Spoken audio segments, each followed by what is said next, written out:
player like Sib is a player to look out for. I feel like he's been flying under the radar. Yeah. You now have Ghosty, Kyler. Wait, did you just say Sib? Yeah. I just got a donation from Sib.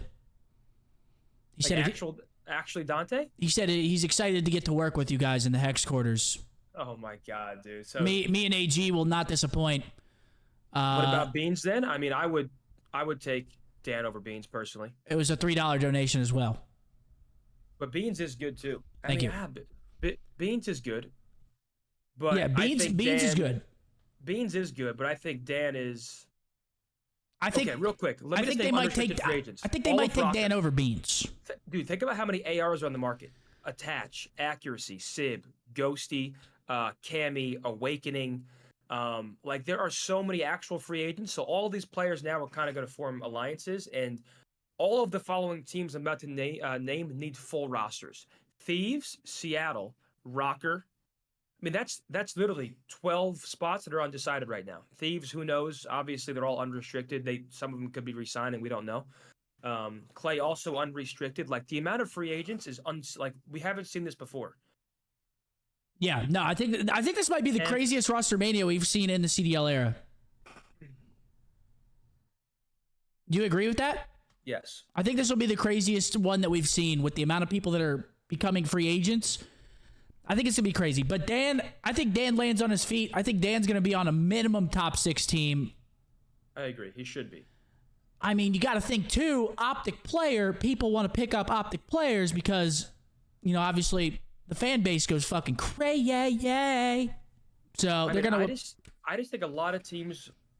I think what a team should do is talent stack around Dan. Like we saw, I think Dan's an anomaly in the sense that he's a rookie. Obviously, he's young. He has longevity. His comms are like really good to the point where if you have S tier players or you have all-star talent, yes, you would much rather someone like an IGL telling those players where players are coming from than those players having to think for themselves and also shoot, right? Like it just eliminates that. Like if you can just funnel players and communicate to S tier players where people are coming from, they're just going to kill everything. So I think with a player like Dan, I think the goal should be to stack talent around Dan. That way you let him sort of take over the comms, and then you obviously have talent surrounding him. And that way you can kind of build something similar to what OpTic was doing this year, right? Like Dan leading the way in comms, talent slaying out, SMG duos lights out. I just saw something interesting. What if Dan goes to Toronto with Scrap? I could see that happening.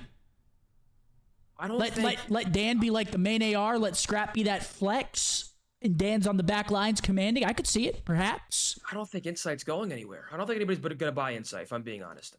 I think in this market, I don't think anybody's buying Insight in this market with all the Scrappy just said in my chat, yeah, I'm fucking good.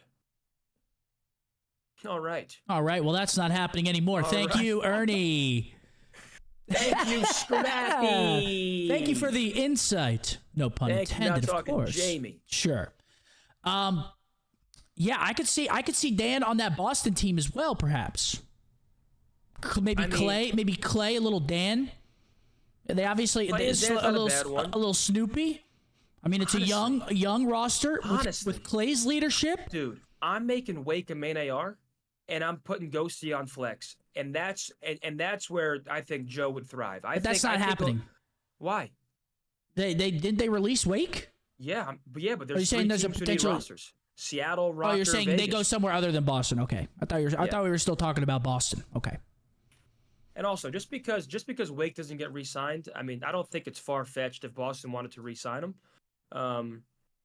I do think Snoopy's a good sleeper SMG. I also think Afro of Rocker, obviously he gets benched, but I think Afro's ceiling is very high. So I think there are a lot of good teams that can form. I think Afro's great. Yeah, I think I agree. I think Afro kind of caught a tough one this year, but I think Afro's great. Dude, the rosters next year are going to be fucking crazy, and I can't wait. They're going to be crazy. All right, do we want to move on from Daniel? I mean, obviously, we love Dan. Dan's a great kid. I mean, getting to talk to him, getting to hang out with him. I mean, he's a great kid, great personality. So, yeah, it is sad to see him go, but again, before I say this, I have nothing to do with this, but it is sad to see him go. Because I did like Dan a lot as a person, as a player. Dan was a great fit for the team this year, and obviously not moving forward. I agree. It's